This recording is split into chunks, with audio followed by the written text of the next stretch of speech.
Hemos experimentado tentaciones y experimentaremos tentaciones a lo largo de nuestra vida. Hoy vamos a ver la tentación de nuestro Señor Jesucristo. Él también fue tentado en todo, dice la palabra, una y otra vez. Ahora, el pasaje de Mateo nos da el relato de la tentación del Señor Jesucristo.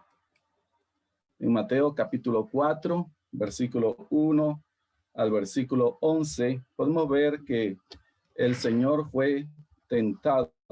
No solamente ese relato está aquí en Mateo, también aparece en Marcos capítulo 1, versículo 12, 13, de una manera bien breve, y aparece en Lucas capítulo 4, versículo 1 al 13, con una pequeña variación en el orden de las tentaciones. Ahora, el Señor fue tentado. Dice el versículo 1 del capítulo 4 de Mateo, dice, entonces Jesús fue llevado por el Espíritu al desierto para ser tentado por el diablo. Primero nos damos cuenta quién fue tentado, porque la palabra de Dios nos enseña que el Señor dice, entonces Jesús. Eso nos habla de que el Señor fue tentado, Jesús, y nos describe o usa el nombre que el Señor recibió por el ángel y que José luego le colocó. Jesús nos describe su humanidad, es el nombre humano dado por Dios y significa el Salvador. Cuando nuestro Señor fue tentado, tenía alrededor de unos 30 años y estaba por iniciar su ministerio. Ahora, si vemos en algunos versículos antes, en el capítulo 3, en el versículo 11, podemos ver las últimas palabras que anteceden a este primer versículo del capítulo 4. Y ahí tenemos un gran testimonio que da Dios el Padre acerca de su Hijo amado. Y cuando el Señor fue bautizado por Juan en el desierto, en las regiones del río Jordán, dice ahí la palabra, y hubo una voz de los cielos, esta es la voz de Dios Padre, que decía, este es mi Hijo amado, en quien tengo complacencia. Podemos ver aquí las palabras que Dios Padre da acerca de su Hijo, y son palabras de aprobación. Y ahí dice él, este es mi Hijo amado. Entonces sabemos que nuestro Señor, ¿verdad?, es el Hijo de Dios que se hizo hombre. En el capítulo 4 podemos ver la tentación acerca de la persona del Señor Jesús. Pero entendemos que el Señor era Dios, es Dios, pero también Él tomó cuerpo humano completamente. Es decir, era hombre como nosotros. Tenía una humanidad, tenía una naturaleza humana semejante a la nuestra. Pero la Biblia enseña algo que es muy importante que debemos tomar en cuenta. Que él tenía naturaleza humana, pero dice la palabra de Dios, sin pecado. Es decir, nuestro Señor no tenía una naturaleza pecaminosa como nos sucede con nosotros, que hemos nacido de Adán y de Eva. Él tenía una naturaleza sin pecado. Entonces el Señor fue llevado, dice, el Señor Jesús fue llevado por el Espíritu. Y aquí podemos ver algunas condiciones en las cuales el Señor fue tentado. Y lo primero que nos menciona acerca de esta tentación, que fue dirigido por el Espíritu de Dios. Él fue, dice la Biblia, impelido. Él fue llevado por el Espíritu Santo. Cuando menciona aquí el Espíritu, está hablando acerca de la tercera persona de la Trinidad, el Espíritu Santo. El mismo Espíritu Santo que había descendido sobre él, dice la Biblia, cuando el Señor había sido bautizado. Él fue ungido por el Espíritu Santo para la misión a la cual él había descendido. Él vendría a ser nuestro gran sumo sacerdote. Entonces él fue ungido, él fue capacitado. Pero aquí vemos cómo el Espíritu Santo lo lleva intencionalmente hacia el desierto para que él sea tentado. Entonces, todo lo que está sucediendo aquí, tenemos que verlo dentro del marco de la dirección que Dios está dando al Señor Jesús cuando estaba en su ministerio aquí en la tierra, cuando él estuvo aquí en la tierra. Entonces, el Señor fue llevado, dice, a un lugar que era desierto. Dice que él fue llevado por el Espíritu al desierto. Y eso nos hace recordar la primera tentación en la cual el hombre fue sometido. Cuando Adán y Eva habían sido colocados en un huerto. Entonces el Señor es llevado a un lugar solitario, inhóspito, caluroso, frío durante la noche. Y este es el lugar donde el Señor va a ser sometido entonces a prueba.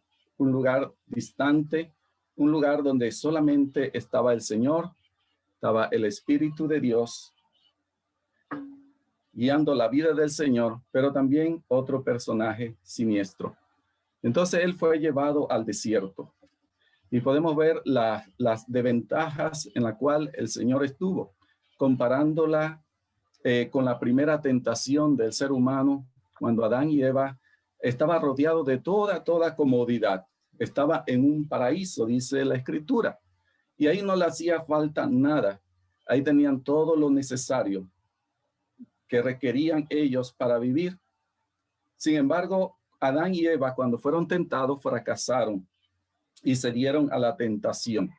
Ahora vemos al Señor Jesucristo. Él también tenía que ser probado. Él también tenía que pasar por aquellas situaciones en las cuales nosotros también vamos a experimentar mientras estemos aquí en esta vida. La diferencia está en que nuestro Señor no tenía una naturaleza pecaminosa como nosotros. Entonces, el Señor fue tentado en cuanto a su humanidad. Al ser Dios, Dios no puede ser tentado, dice la palabra de Dios. Ni él tienta a nadie hacia el mal. Pero en cuanto al que el Señor tuvo una naturaleza humana como la de nosotros, entonces él podía ser tentado. Ahora la tentación en la cual el Señor va a ser sometido era una tentación que eran reales, que eran verdaderas. Entonces la palabra tentación puede significar dos cosas en la Biblia. La palabra que se utiliza peirazo en el griego puede tener dos significados, uno diferente al otro. Por un lado, tiene el significado de una prueba, ¿verdad? Y eso es lo que nosotros hacemos cuando compramos, digamos, un artículo y nosotros lo utilizamos, ¿verdad? Estamos aprobando que eso que hemos comprado es útil. Ahora, el Espíritu Santo estaba probando que el Señor Jesús no podía pecar. Aquí vemos que él va a ser sometido a una tentación, pero va a demostrar que aunque él tenía una naturaleza humana, la Biblia nos enseña que nuestro Señor era impecable. Nuestro Señor no podía pecar y no pecó, como nos enseña las Escrituras. Ahora, es muy diferente cuando nosotros, ¿verdad?, pasamos por una situación como esta. Entonces, la palabra tentar puede significar prueba. Y por eso vemos cómo el Espíritu Santo lleva al Señor para ser probado. Pero también a la vez hay otro significado que es una tentación o una incitación a pecar. Ahora, la tentación por sí sola no es pecado, es la invitación, es la invitación a pecar. Ahora, el diablo entonces sí quería, ¿verdad?, que el Señor hiciera algo que estuviera fuera de la voluntad de Dios para con la vida del Señor Jesucristo. Pero nuestro Señor no cedió, porque nuestro Señor tenía una naturaleza sin pecado, pero también a la vez Él era Dios. Él tenía una naturaleza divina y tal vez podemos usar la ilustración. Algunos han ilustrado de esta manera. Dice que es como si uno tuviera una viga de acero y estuviera soldada un alambre junto a esa viga. Entonces, aunque el Señor tenía esa naturaleza humana completa, sin pecado, pero a la vez también él tenía una naturaleza divina. Y el Señor no sintió entonces a la tentación porque él era incapaz de pecar. Ahora, sucede diferente en cuanto a las tentaciones humanas nuestras. Por ejemplo, en Santiago, si podemos ir brevemente al libro de Santiago, ahí nos explica cómo sucede o qué sucede en relación al resto de los seres humanos. ¿Qué sucede en cuanto a cuando nosotros somos sometidos a alguna tentación? Y Santiago lo explica de esta manera. Ahí en Santiago capítulo 1, si lo pueden ver, lo pueden buscar, nos explica que cuando nosotros somos tentados, ¿verdad? Sentimos y reaccionamos diferente a como nuestro Señor reaccionó frente a las tentaciones.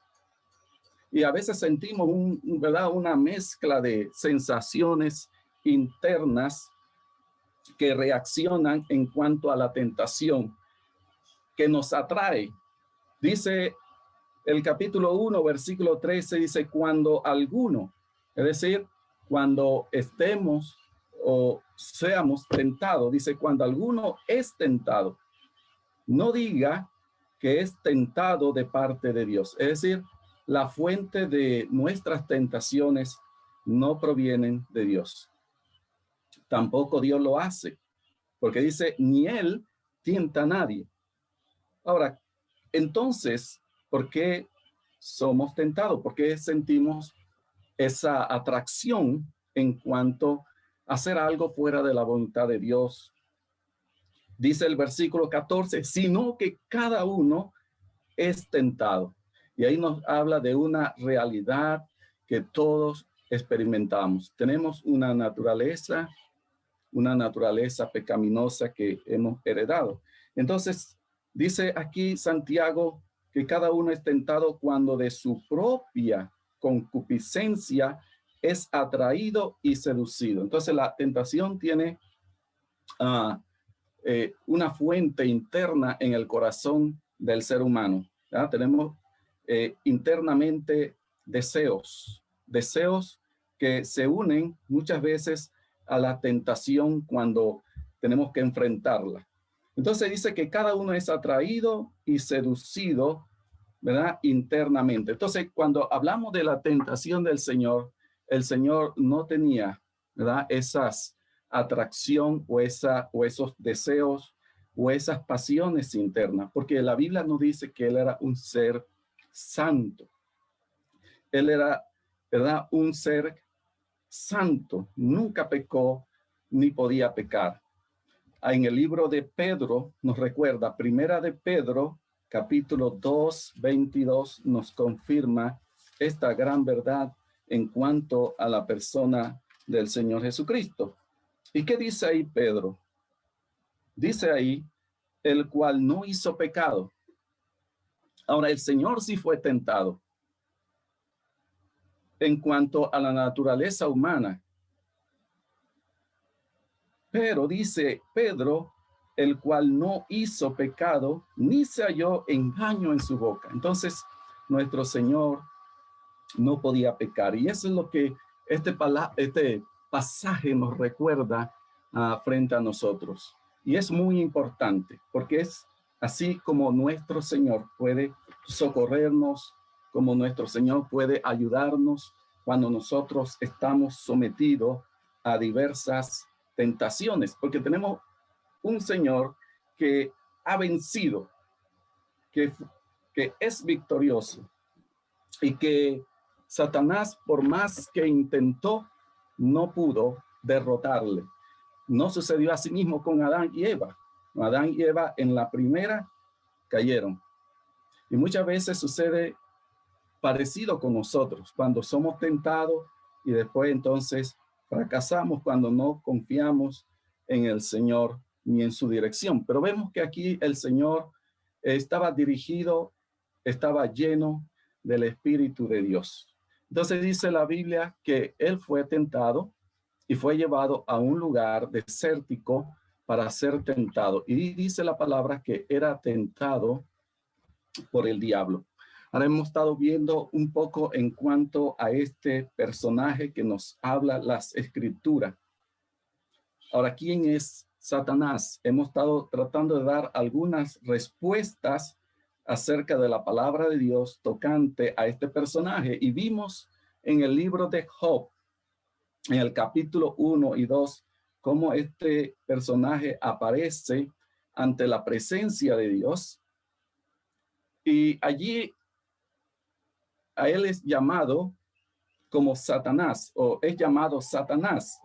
Y esa palabra en el hebreo quiere decir adversario. Es decir, él es un adversario. Y lo podemos ver cuando está frente al Señor. Como él, ¿verdad? Es un adversario y se opone a todo lo que tiene que ver con Dios. Y cómo se opone también a los creyentes. En el Nuevo Testamento aparece otro nombre, y ese es el que tenemos en esta mañana, y dice que era tentado por el diablo. Es decir, durante ese tiempo, él estuvo tentándole. Pero diablo significa calumniador, y vemos cómo él siempre anda calumniando. Y este es uno de los nombres que él recibe a través de la palabra de Dios. Pero también en otros pasajes de la Biblia, él es llamado por otros nombres. Por ejemplo, la Biblia en otras ocasiones le llama el Dios de este siglo. A veces también le llama el príncipe de este mundo. Pero aquí lo vamos a ver en su papel de tentación.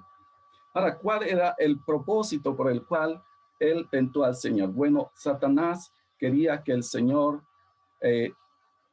saliera fuera de la voluntad de Dios, que él hiciera cosas independientemente de el plan y lo que Dios quería para su vida.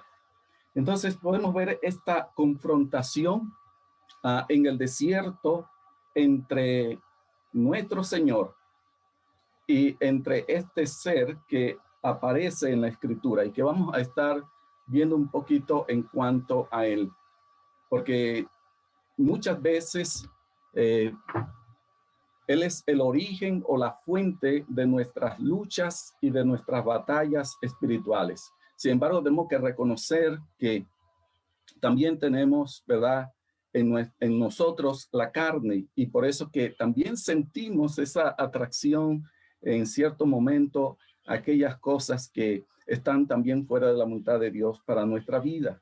Entonces aquí dice que él fue llevado al desierto para ser tentado por el diablo. También nos describe el tiempo en el cual el Señor estuvo sometido a esa tentación y nos habla de que fue un tiempo prolongado. Fue un tiempo que duró aproximadamente, como dice la Biblia, 40 días y 40 noches. Pero nos da a entender que fue un fue algo temporal.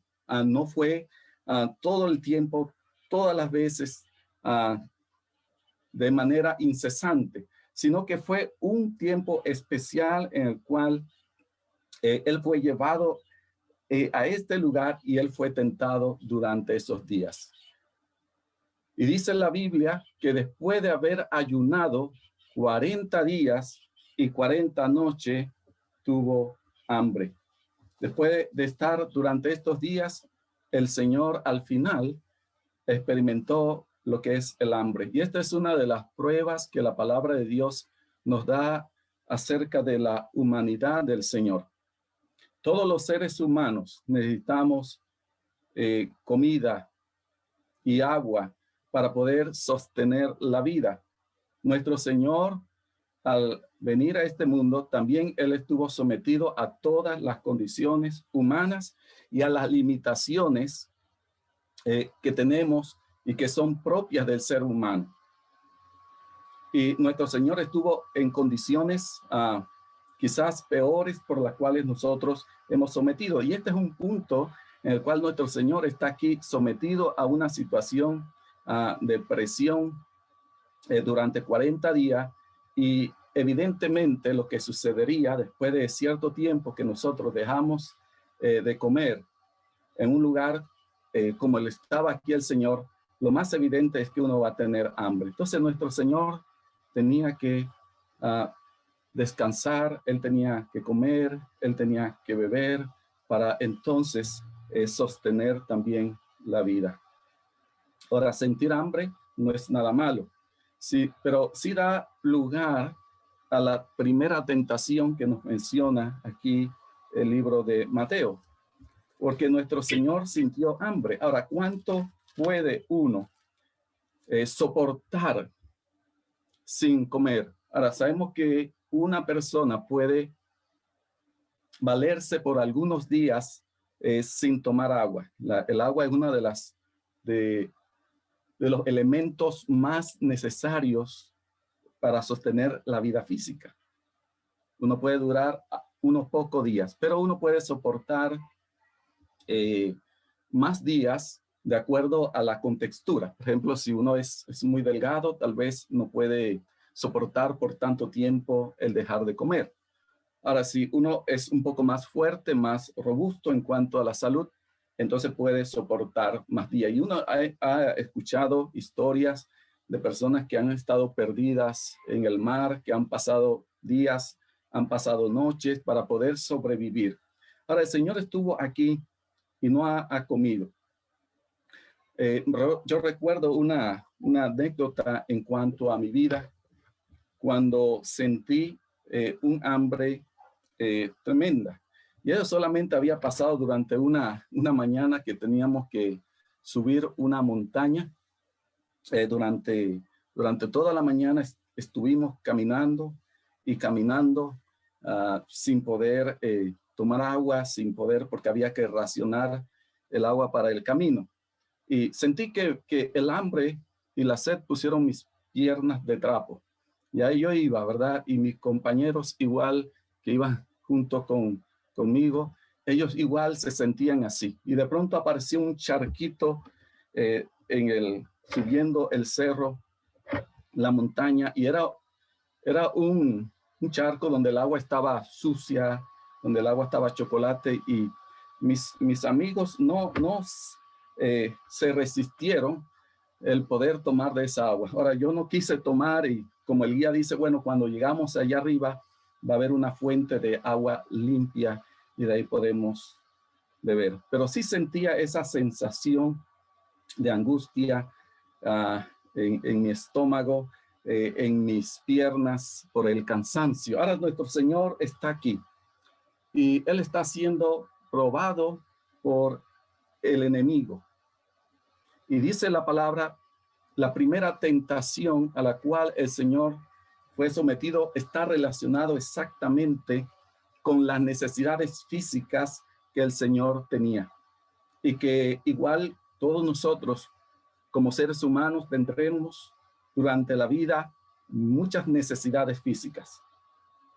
Y el enemigo va a usar esta necesidad para empujar al Señor a salir fuera de la voluntad, a actuar de una manera independiente por sí mismo y no por la dirección que Dios da.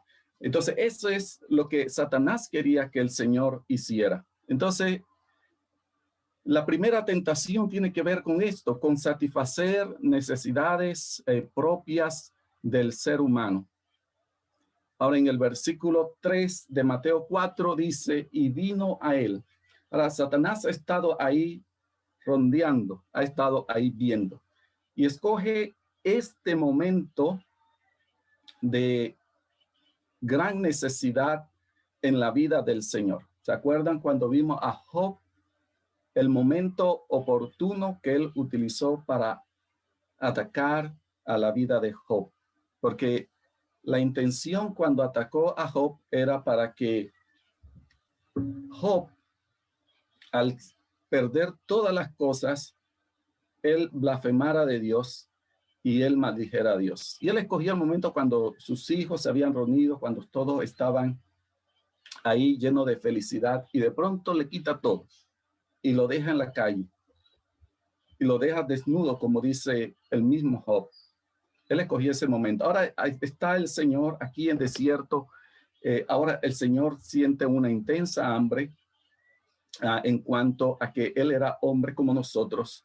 Y el Satanás llega en ese momento. Dice, y vino a él el tentador. Noten que ahora usa una palabra para distinguir a Satanás. Y ahí le llama como el tentador. Y aquí él aparece precisamente como el que tienta, el que incita a las personas a que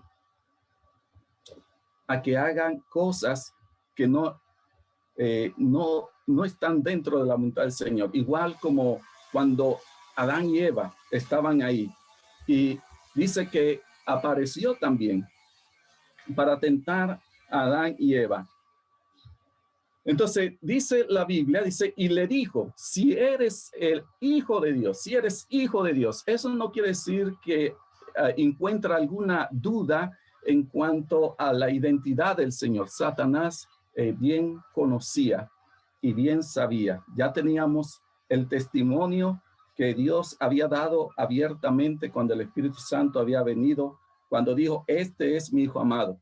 Ahora vemos cómo Satanás no contradice, sino que perfectamente lo conoce, pero va a usar esto para que el Señor Jesucristo en su necesidad usara los poderes para poder satisfacer las necesidades físicas que él tenía. Entonces por eso le dice, si eres hijo de Dios, y cada vez que Satanás va a tentar, va a introducir esta frase, ya que tú eres hijo de Dios. Entonces vemos cómo Satanás mismo reconoce quién es Jesús, aunque él va a ser tentado en su humanidad, porque sabe que también él es hombre, por eso le ofrece que convierta esas piedras en pan. Primero porque un hombre natural no puede convertir piedras en pan. Por más que nosotros queramos, por más que nosotros lo intentemos o nos empeñemos, por más que queramos, no podemos convertir piedras en pan. Pero sabía que él tenía necesidad que tenía que ser satisfecha en cuanto a su humanidad. Sin embargo, al ser Dios, también él podía convertir esas piedras en pan. Y fíjense la palabra que usa Satanás. Dice, di que estas piedras se conviertan en pan. Podemos pensar qué fácil sería para el Señor haber salido de sus problemas y de sus necesidades y de su hambre. Porque simplemente él podía mandarlo, decirlo, pedirlo. Solo tenía que decir. Ahora, muchos de nosotros también tenemos dificultades, aflicciones, pero no podemos salir de ellas porque no podemos, ¿verdad? Entonces, nosotros las soportamos en cierta manera porque no tenemos el poder para evitar todas esas clases de situaciones que la vida nos van presentando. Sin embargo, el Señor sí podía hacerlo. Sin embargo, tenemos que preguntar a cuál precio hubiera sido que el Señor hubiera podido en ese momento de su necesidad, una necesidad verdadera, real, el que el Señor tomara estas piedras y solamente por su orden, estas piedras fueran hechas de un delicioso pan y él hubiera podido desobedecer. Pero una vez más podemos ver que nuestro Señor no podía pecar. Y el Señor va a dar una respuesta a la tentación que el enemigo le presente. Fíjense que el Señor siempre fue, en ese sentido, preciso, claro, directo. En el versículo 4 dice que el Señor, dice Jesús, respondió y dijo, escrito está. Y aquí vemos la confianza y la dependencia que el Señor Jesús tenía en su palabra. Sabemos que hoy en día hay personas que dudan de la palabra de Dios. Algunos dicen que solamente es palabra humana, pero fíjense el Señor. Bueno, el Señor, claro, ¿verdad? Él es Dios, Él sabe todas las cosas. Y cuando Él enfrenta su tentación, Él se apoya en la palabra de Dios para poder rechazar la tentación del enemigo. Por eso es muy importante que nosotros también podamos seguir aprendiendo, conociendo su palabra, para que en momentos como este nosotros podemos también hacer uso de la palabra de Dios, de textos que son precisos y necesarios en el momento y en la tentación a la cual estamos sufriendo. Entonces el Señor le va a citar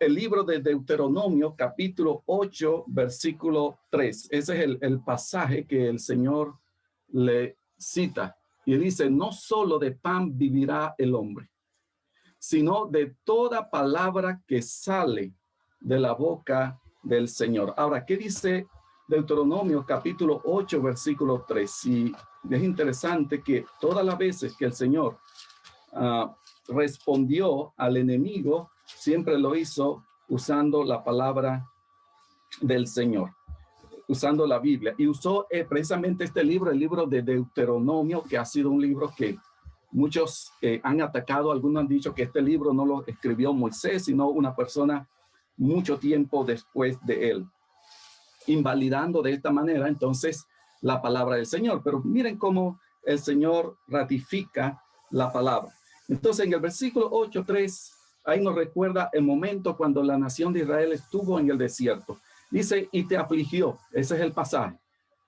Deuteronomio 8:3, y te afligió y te hizo tener hambre y te sustentó con maná. La nación de Israel, mientras estuvo en el desierto, ellos estuvieron allí en un lugar donde no había alimentos, donde no había vegetación.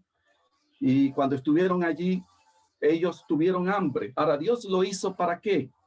Dice, y te sustentó con maná, comida que no conocías tú ni tus padres la habían conocido, para hacerte saber que no solo de pan vivirá el hombre, mas de todo lo que sale de la boca de Jehová vivirá el hombre. Entonces, durante los años que la nación de Israel estuvo allí en el desierto, ellos dependieron absolutamente para su provisión de la mano de Dios. Dios era el que les suplía todos los días todas las cosas que ellos necesitaban. Y de esa manera Dios cuidó de ellos en un lugar donde no había pan, en un lugar donde era desértico. Ahora, el Señor le recuerda esta verdad, ¿sí? El enemigo le ofrece que satisfaga inmediatamente su necesidad, pero el Señor no está dispuesto a ello. El Señor está dispuesto a vivir dentro de la voluntad del Señor, pero también dependiendo de los recursos, dependiendo de Dios completamente y absolutamente. Entonces, esta fue la primera tentación. La segunda tentación está entonces en el versículo 5. Encontramos que Satanás, al ver que en esa dirección no iba a lograr nada, entonces ahora le hace otra incitación, le da otra tentación. Y podemos ver aquí cómo le incita a que él demande el cuidado de Dios, la protección. Y tenía que ver con tentar a Dios. Ahora, en el versículo 5, podemos ver la segunda tentación a la cual el Señor fue sometido. Dice, entonces el diablo le llevó a la santa ciudad y le puso sobre el pináculo del templo. Y le dijo, si eres hijo de Dios, échate abajo, porque escrito está, a sus ángeles mandará acerca de ti, y en sus manos te sostendrán para que no tropieces con tu pie en piedra. Aquí me gustaría hacer algunas consideraciones dentro del pasaje. Primero, noten que el diablo llevó al Señor a la santa ciudad. ¿Para cuál es esta santa ciudad?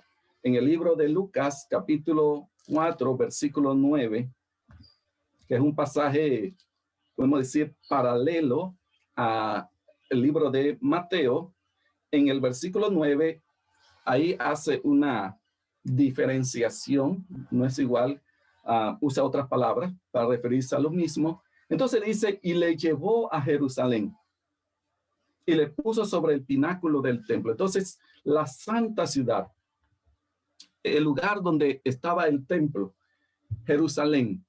Entonces, podemos ver algo de la capacidad que Satanás también tiene en cuanto como un ser angélico, porque dice que del desierto donde estaba el Señor y donde le propuso que convirtiera las piedras en pan, ahora entonces traslada al Señor y lo lleva entonces a la santa ciudad en el lugar donde estaba el templo. Y dice que lo colocó al Señor en el lugar más alto del templo. Y, ¿verdad? Hay una pregunta, ¿por qué en ese lugar? ¿Por qué lo llevó allí? Y ahí es el lugar donde él va a hacer una segunda tentación. Entonces dice, y lo puso en el pináculo del templo. Ahora, este lugar, hay por lo menos dos posibles lugares que se han sugerido en relación al lugar donde el Señor fue ubicado. El primero es este que tengo en la imagen, donde está el pináculo del templo, en ese sector, y es ahí donde hay una sugerencia que el Señor se lanzara en este lugar, pero también había otro lugar que era donde se ponía el sacerdote en una torre, donde el sacerdote se ponía para mirar cuando en la mañana en el oriente salía el primer rayo de luz, para poder dar las campanadas para que se realizaran el primer sacrificio durante la mañana. Y si era así, entonces Satanás estaba incitando que el Señor se tirara de este lugar para que tal vez, ¿verdad?, muchos pudieran verlo y reconocerlo. William MacDonald dice que a este pecado le llama el pecado de la vanagloria, o que el Señor buscara reconocimiento como el Mesías sin la necesidad de la cruz. Entonces el Señor fue puesto en este lugar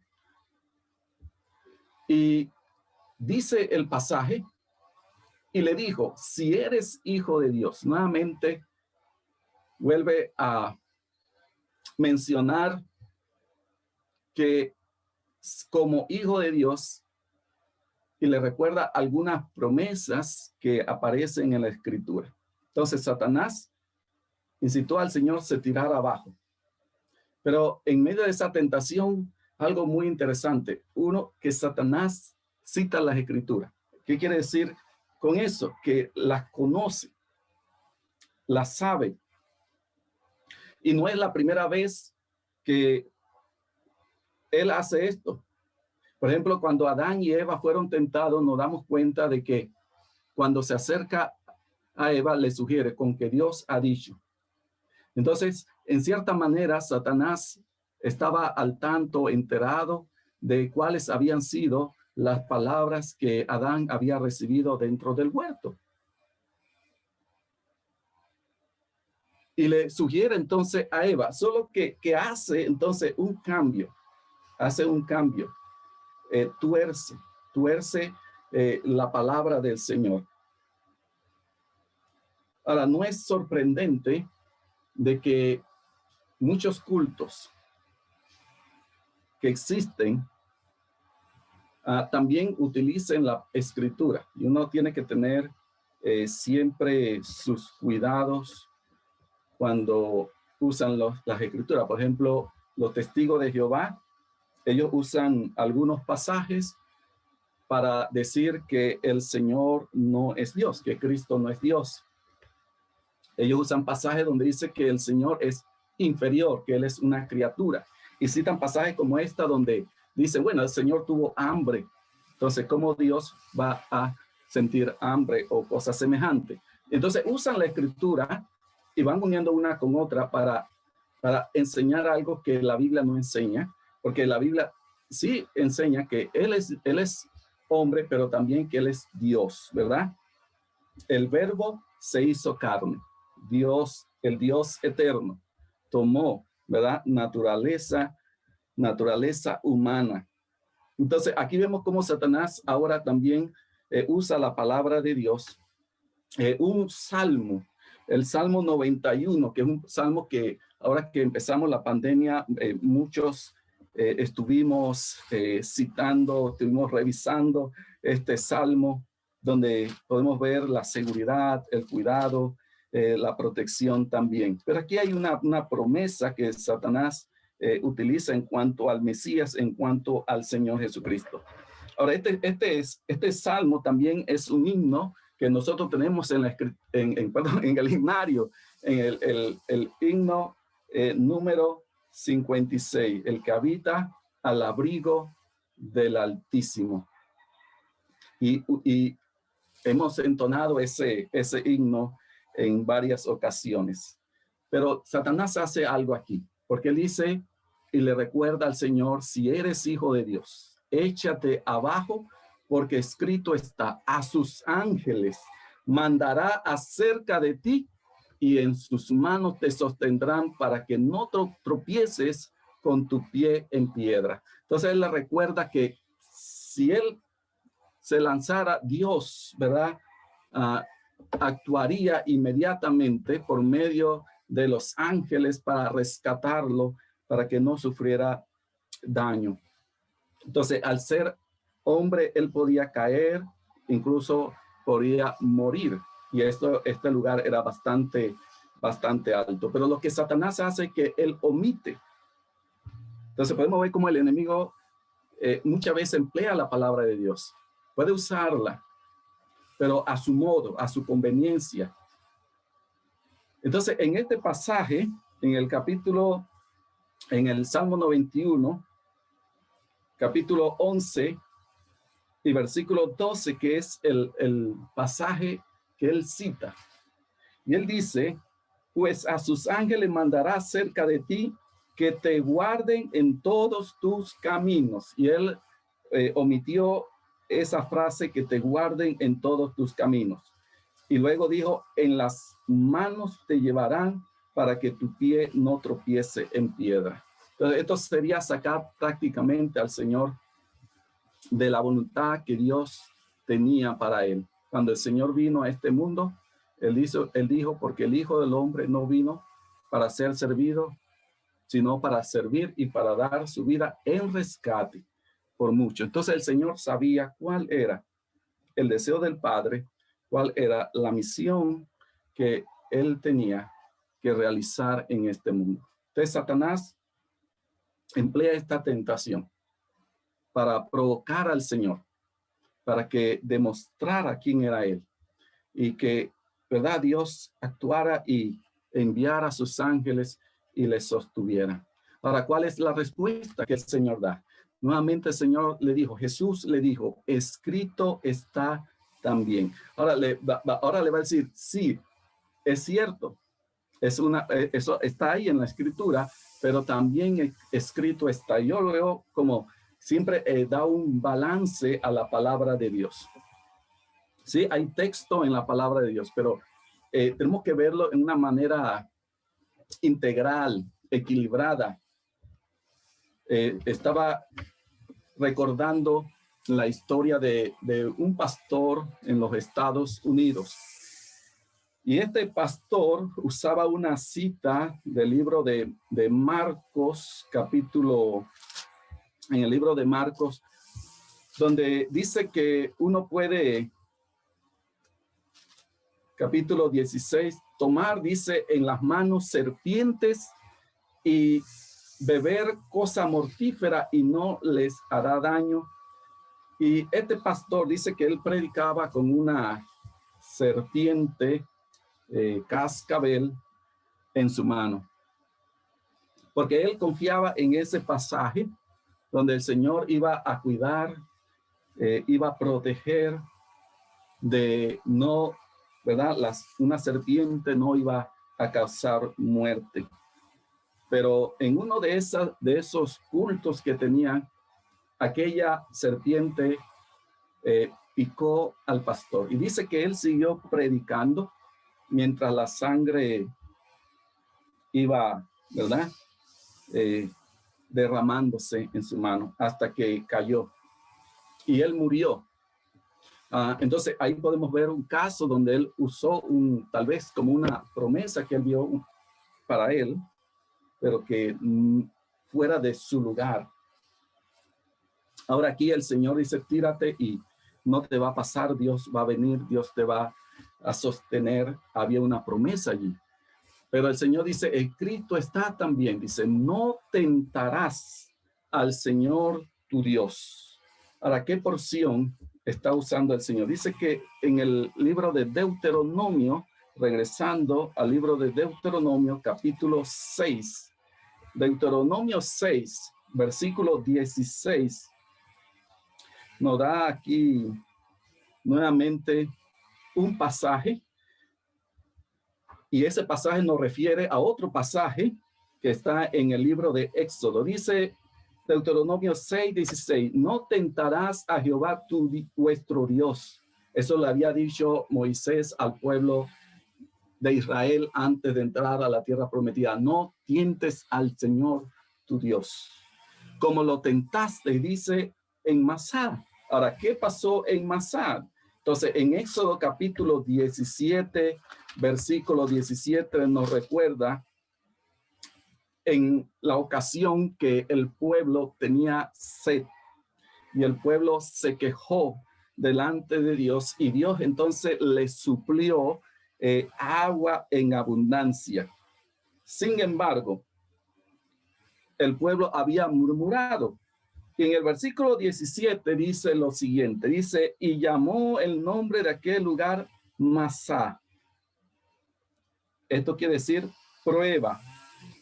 Y Meriba, esto quiere decir rencilla, dice el texto. Dice, por la rencilla de los hijos de Israel, porque tentaron a Jehová diciendo, ¿está pues Jehová entre nosotros o no? Entonces ellos dijeron, bueno, está Dios entre nosotros. Ahora, el pueblo de Israel había visto el poder de Dios constantemente, el cuidado de Dios, la bondad de Dios, la fidelidad de Dios. Y aquí ellos dicen, bueno, ¿puede Dios proveer agua en el desierto? ¿No está Dios entre nosotros? Ahora en el Salmo 78 dice lo siguiente.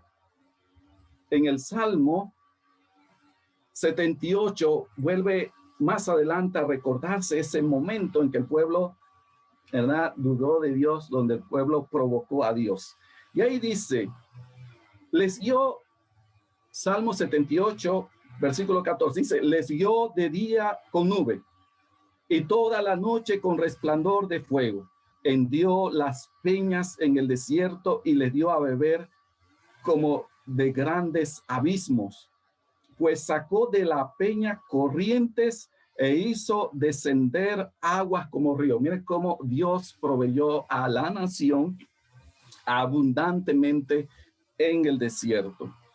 Pero aún no dice, pero aún volvieron a pecar contra él, rebelándose contra el Altísimo en el desierto. Pues tentaron a Dios en su corazón pidiendo comida a su gusto. Y hablaron contra Dios diciendo, ¿podrá poner mesa en el desierto? Y aquí ha herido la peña y brotaron aguas y torrentes inundaron la tierra. ¿Podrá dar también pan? ¿Dispondrá carne para su pueblo? Y vemos entonces cómo el pueblo una y otra vez tentó a Dios. Entonces debemos tener cuidado. Y aquí vemos un principio que el Señor Jesús muestra claro. Dios, hay una promesa en su palabra. Dios va a cuidar, va a enviar sus ángeles, pero dentro de su camino, dentro de los propósitos que Dios tenía para el Señor. Ahora, no siempre Dios va a evitar problemas, no siempre va a evitar que tropecemos. Muchas veces en la vida del cristiano también enfrentaremos dificultad, pero también habrá protección de Dios. Pero no debemos provocar, no debemos dudar, no debemos, ¿verdad? Dudar de la bondad de Dios para con nosotros y el cuidado permanente que el Señor tiene. La tercera tentación está en el versículo 8 del libro de Mateo. Mateo capítulo 4, versículo 8 dice, otra vez, ¿verdad? Una vez que terminó la segunda tentación y por supuesto el Señor ha vencido y mostrando que no podía pecar, que era impecable. Ahora el Satanás vuelve a llevarlo a otro lugar. Y notemos nuevamente, ese me causa cierto interés cuando veo la tentación, cómo el Señor es llevado por el diablo. Dice, a un monte muy alto, y le mostró todos los reinos del mundo y la gloria de ellos. Mientras nuestro Señor estuvo aquí en la tierra, desde que nació, Él nació en un pesebre, nació dentro de una familia sencilla, una familia humilde. Era el hijo de un carpintero, ¿verdad? Es decir, una familia que estaba acostumbrada a trabajar tal vez de sol a sol, trabajo duro, carpintería, construcción. Entonces, el Señor, su familia, tenía que trabajar duro para suplir para su hogar, para su casa. Mientras el Señor estuvo aquí, no tuvo riquezas materiales.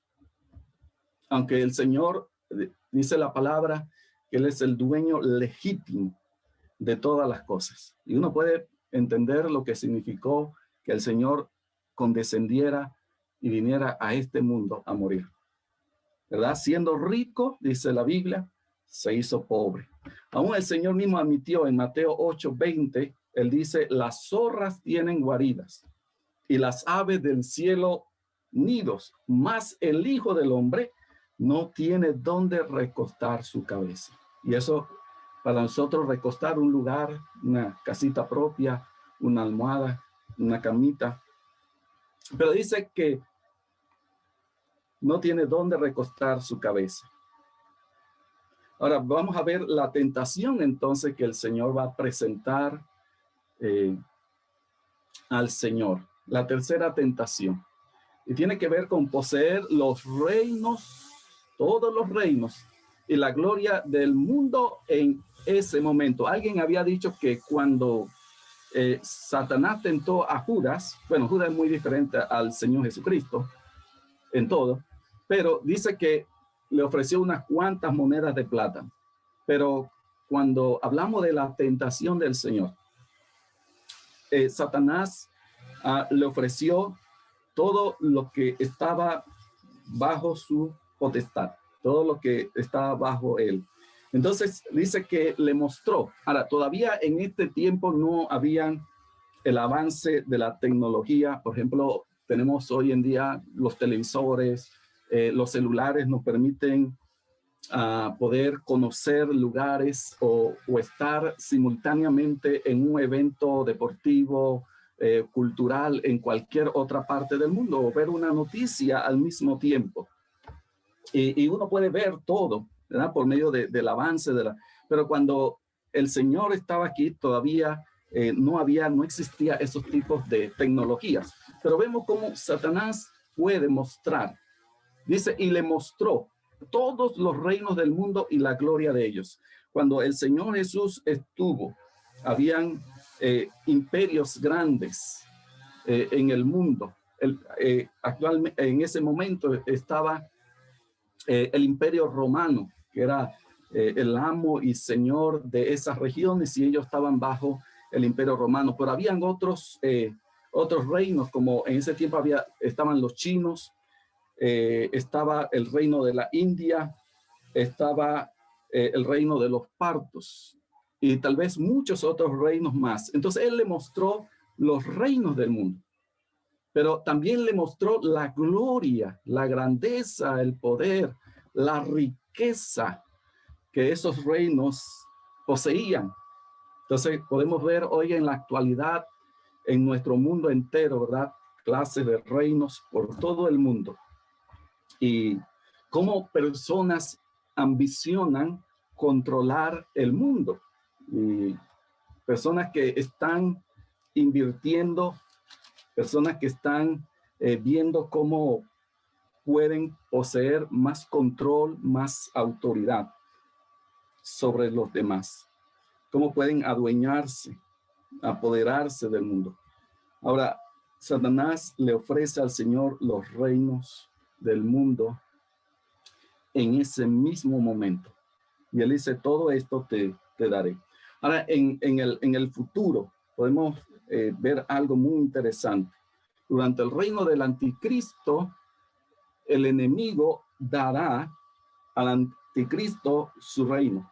Vamos al Apocalipsis capítulo 13, versículo 2. Ahí vemos cuando el anticristo surja, Satanás pondrá en la mano de él el control de los reinos del mundo. Dice Apocalipsis 13:2, dice, y la bestia que vi era semejante a un leopardo, y sus pies como de oso, y su boca como boca de león.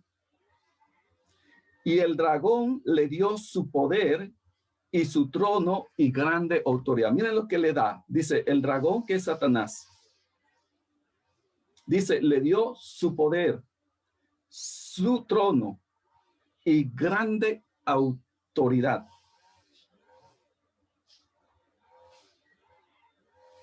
Voy a saltar al versículo, el versículo 3 y 4. Dice, y vi una de sus cabezas como herida de muerte. Está hablando del anticristo aquí ahora.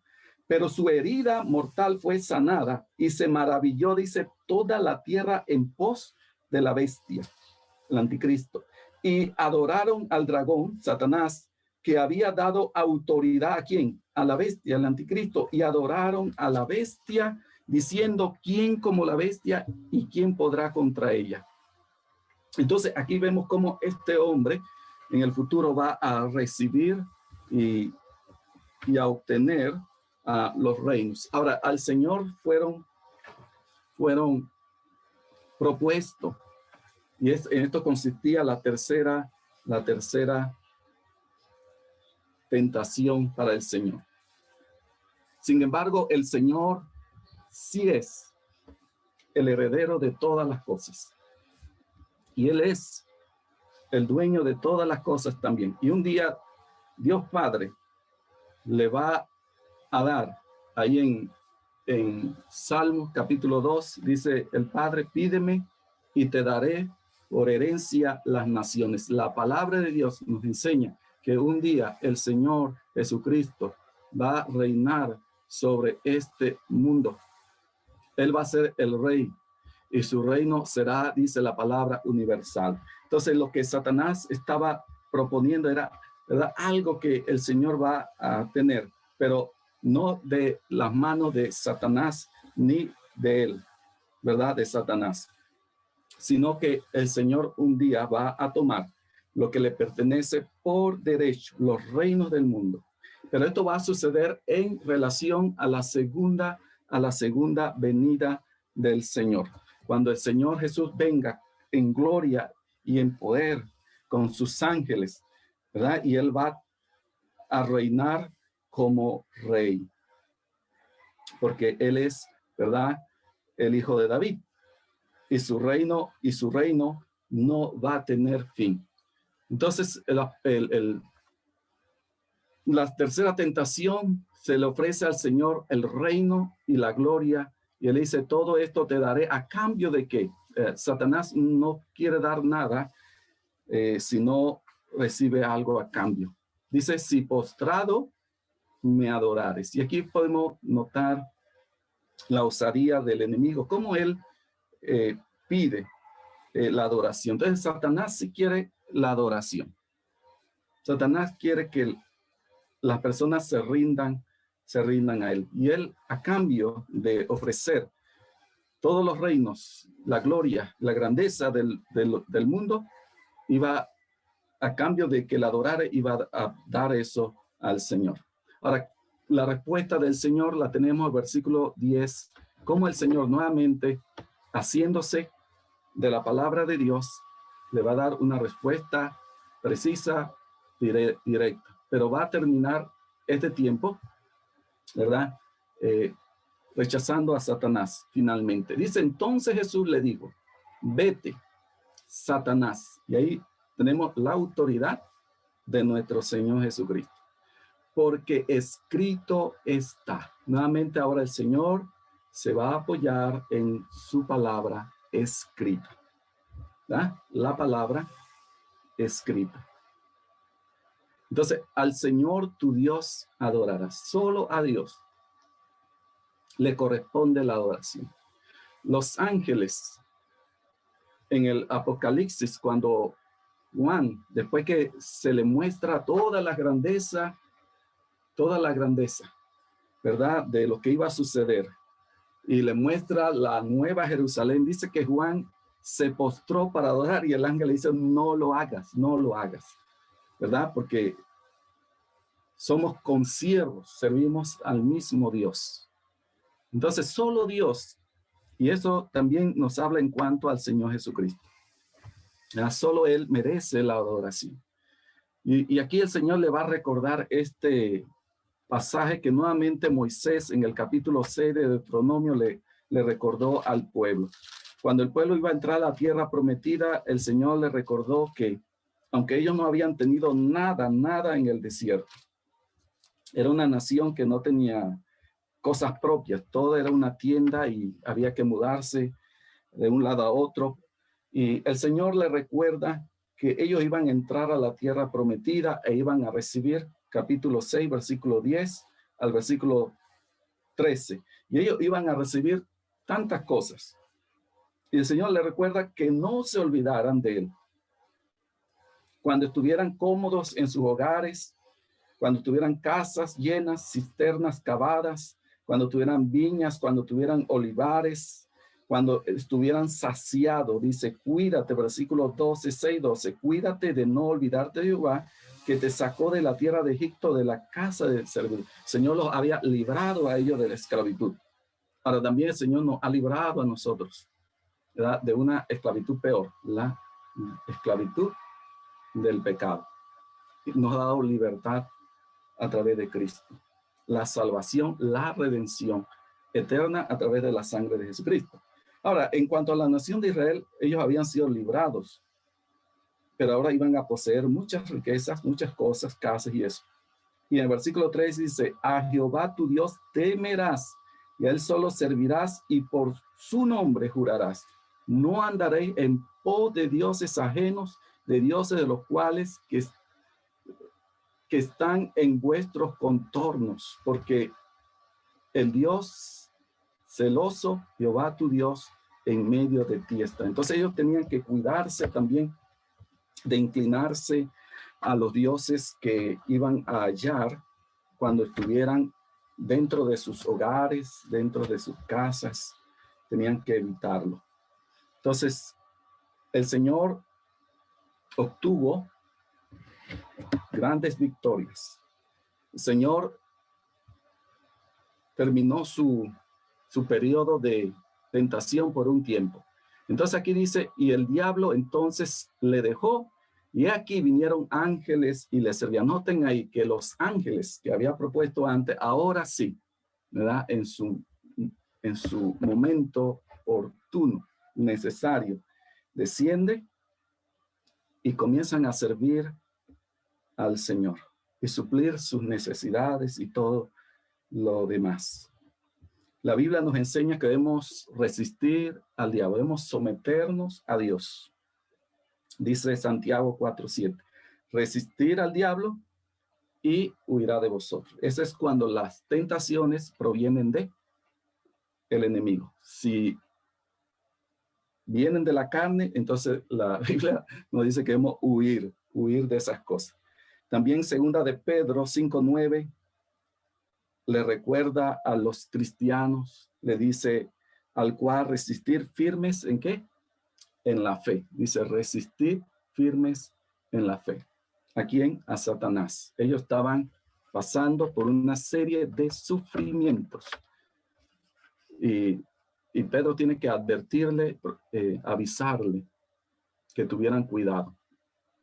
Porque el adversario andaba buscando quien devorar. Entonces, en medio del sufrimiento, en medio del dolor, en medio de la adversidad, el enemigo muchas veces se aprovecha. Quiero dejar solamente estos 2 versículos que siguen siendo un consuelo y una aplicación que podemos tener del pasaje que acabamos de ver. En Hebreos 2:17 dice, por lo cual, hablando acerca de Cristo como nuestro gran sumo sacerdote, dice, por lo cual tenía que ser en todo semejante a sus hermanos, en todo semejante, para venir ¿a qué? A ser misericordioso y fiel sumo sacerdote en lo que a Dios se refiere, para expiar los pecados del pueblo. Pues en cuanto él mismo padeció siendo tentado, dice la palabra, él es poderoso para socorrer a todos los que son tentados. Entonces nuestro Señor no pecó, no podía pecar, era impecable, pero sí fue tentado, sí fueron reales sus tentaciones. Y como él, ¿verdad? Es sin pecado, entonces puede ayudarnos a nosotros también en medio de nuestras luchas, debilidades, nuestras tentaciones. Y también Hebreos 4:15 dice, porque no tenemos un sumo sacerdote que no pueda compadecerse de nuestras debilidades, sino uno que fue tentado en todo según nuestra semejanza, pero nuevamente vuelve a reafirmar la verdad que hemos estado viendo esta mañana en cuanto a Cristo en medio de su conflicto espiritual. Dice, pero sin pecado. Por esa razón, él pudo dar su vida como un sacrificio perfecto en la cruz. Y ahora puede salvar a todos aquellos que confían en él, pero también puede sostener al creyente, puede sostenernos a nosotros en medio de nuestras luchas, batallas, conflictos. Vamos a orar. Padre Celestial, te alabamos, te damos gracias porque nos permite ver, Señor, tu poder, tu grandeza.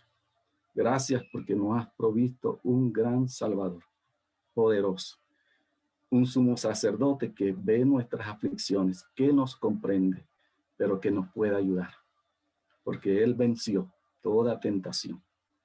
Él nunca pecó, ni podía hacerlo. Gracias te damos, Señor, porque estas verdades nos sostienen en nuestras luchas también. Gracias por cuidar de cada uno, Señor. Cuídanos de las tentaciones, de la carne, del enemigo y del mundo, Señor.